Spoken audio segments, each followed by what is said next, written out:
Okay, so moving on down the page here in section B, check your understanding. So in this section, please take some time to answer each question the way you think it should be answered. Okay? First question is, what is the main purpose of the blog? So please take some time and write down what you think the main purpose of the blog is in complete English sentences. Okay? Number 2, who did she network with? Number 3, how did she get a job interview? Number 4, according to the blog, what is a good way for Eden to prepare for a job interview? Number 5, in the Wednesday, September 24th entry, which word means discouraged? Which word means discouraged? And number 6, based on the most recent blog post, what can you assume about Eden's job interview? Okay, so again, please take some time and write down your complete answers here in English, and please share them with me or the class. You can email me. You can also post it on the WhatsApp group chat. All right, good. Let's move on down the page to C. Okay, build your vocabulary. Read the dictionary entry for critical. Critical. How many definitions are there? So let's read this. Critical or critical. It's an adjective. First definition, saying that someone or something is bad or wrong. Second definition, giving opinions on books, plays, films, etc. Number 3, very important. It's also essential. The adverb is critically. Number 2, find the vocabulary in the reading. Underline the word, underline the words. Find each word in a dictionary. Copy the part of speech and the definition that best fits the reading. Okay, first one is done for us. Vocabulary word is critical. Part of speech is an adjective. They chose the adjective. The definition is very important. Essential.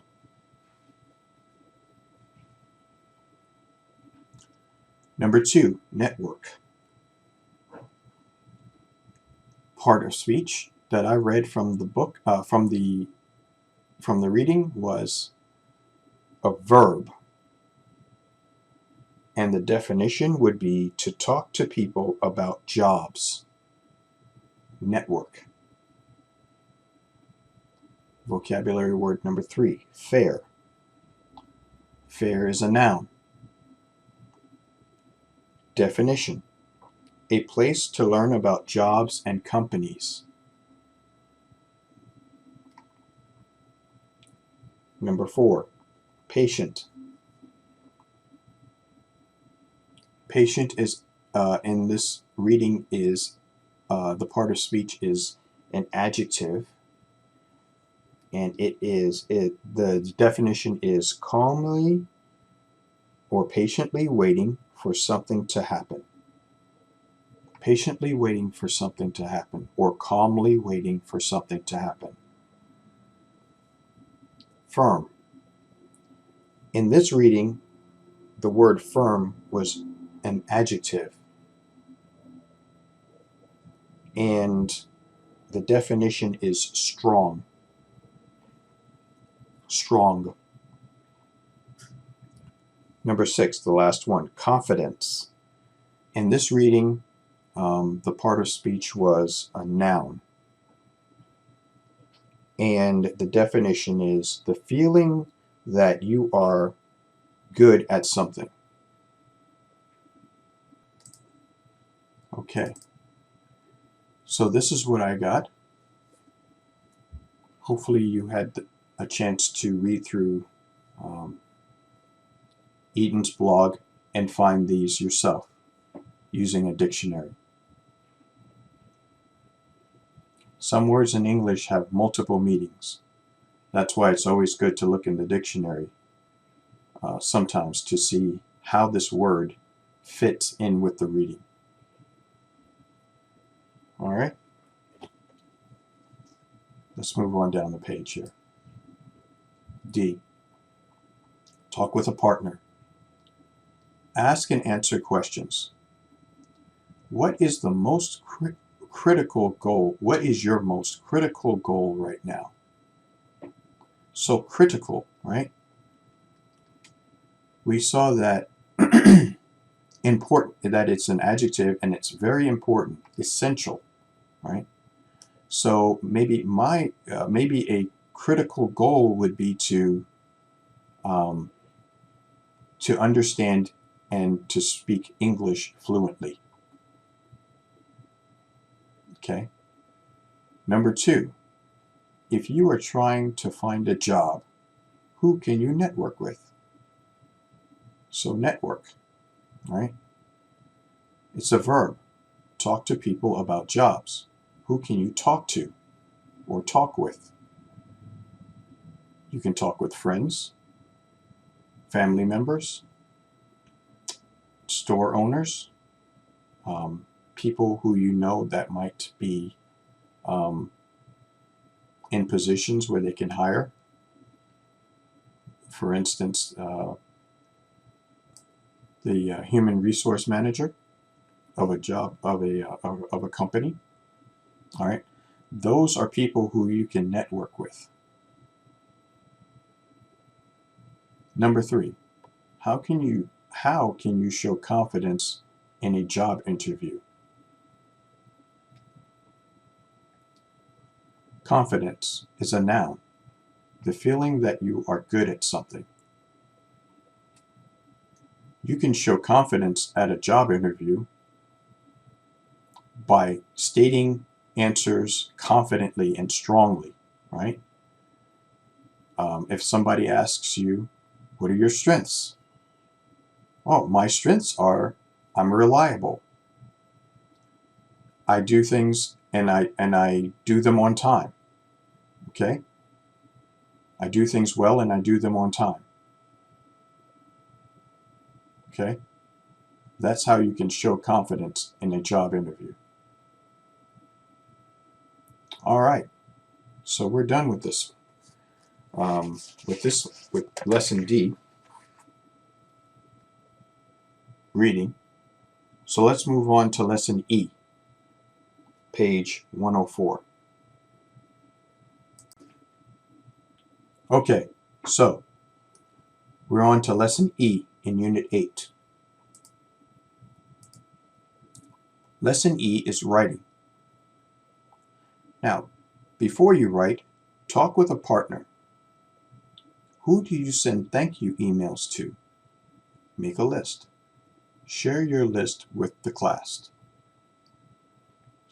Thank you emails usually go out to people who you've had an interview with. Okay, so if you've had an interview, like with Mr. Ken Leon, right? You after the interview, you would send him a thank you email for taking the time to interview you and consider you for a job. Okay? Maybe another person you would send a thank you email to might be somebody that you that found interest in you at a job fair, right? And maybe they scheduled you for an interview.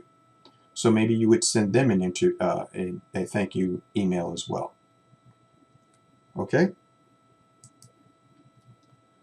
Let's go on to the reading here. Read the thank you email.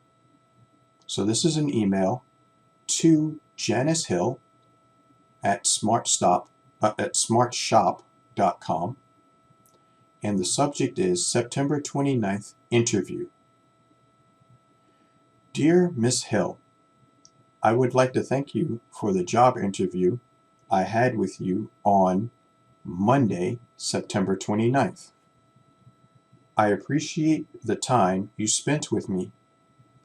Thank you for showing me around the store and introducing me to some of the employees. I felt very comfortable with them. Thank you again for your time. I hope to hear from you soon. Sincerely, Eden Babian. Okay, so that's a thank you email that Eden sent Miss Janice Hill at Smart Shop after the interview she had with her on Monday, September 29th. And she thanked her for her time and for showing her around the store and introducing her to the other employees. Okay? So that's a summary. So let's go down to work with a partner and answer the questions. Number 1, who wrote the email? Eden Babian or Babian wrote the email. Who did she write it to? She wrote the email to Miss Hill. What is the purpose of the email? The purpose of the email is to thank Miss Hill for the job interview. Number 4, what information is in the first sentence?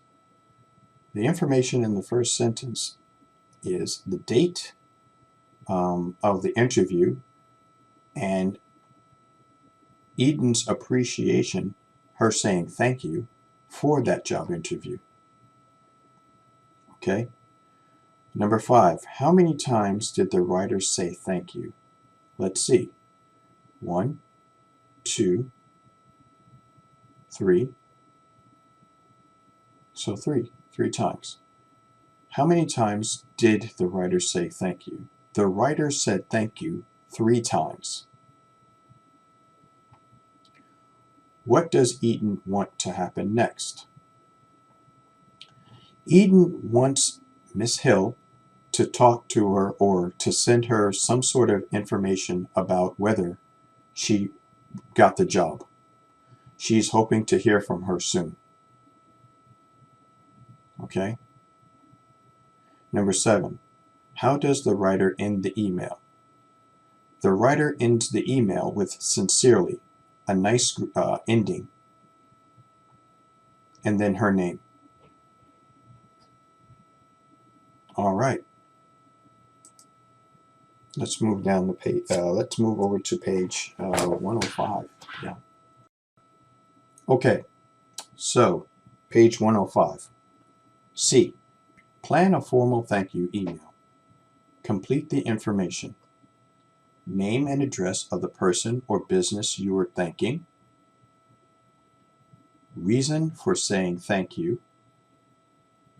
Something specific you appreciate.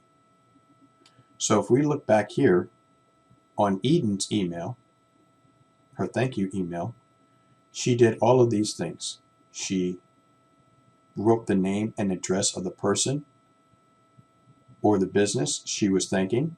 That would be Mrs. Hill or Miss Hill. She stated the reason for saying thank you. She thanked her for the job interview. And she thanked her for, she thanked her for showing her around the store and introducing her to the employees. And lastly, she thanked her for just her time in general. Okay? And then the last one is something specific you appreciate. Okay? So here, Eden says, I appreciate the time you spent with me. Okay? And then she thanks her again for her time. So she was very appreciative. She appreciated Mrs. Hill's time very much. Okay? So now it's your turn. Take some time and fill these out in complete English sentences. All right? And if you have any questions or any problems with this, let me know and we can go over it together. All right? Good. All right, let's move on down the page here when you're done. Okay, write.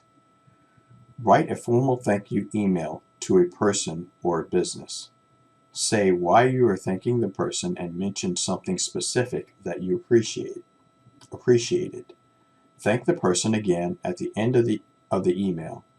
Use the email in exercise 1B, which was Eden's email, and the information in exercise 1C to help you. And that was this information here. So instead of just writing it line by line, we're going to put it all into one email. Okay? Let's look at the suggestion box here. In a thank you letter, in a thank you email, include why you are thanking the person, what you appreciate, another thank you at the end. Okay? So take some time and put the information that you've gathered here into a complete email, just like Eden's email here to Miss Janice Hill. Okay? And use complete English sentences, okay, and good grammar. And then we'll come back and we'll take a look at this and see how we did. All right? All right, let's do that now. Okay, so hopefully you've had some time to write out your formal thank you email to a person or a business. Okay, so let's take a look at that email and let's see how complete it is. All right, so let's check your writing. Okay, number 1, my first sentence says why I am thanking the person, either yes or no.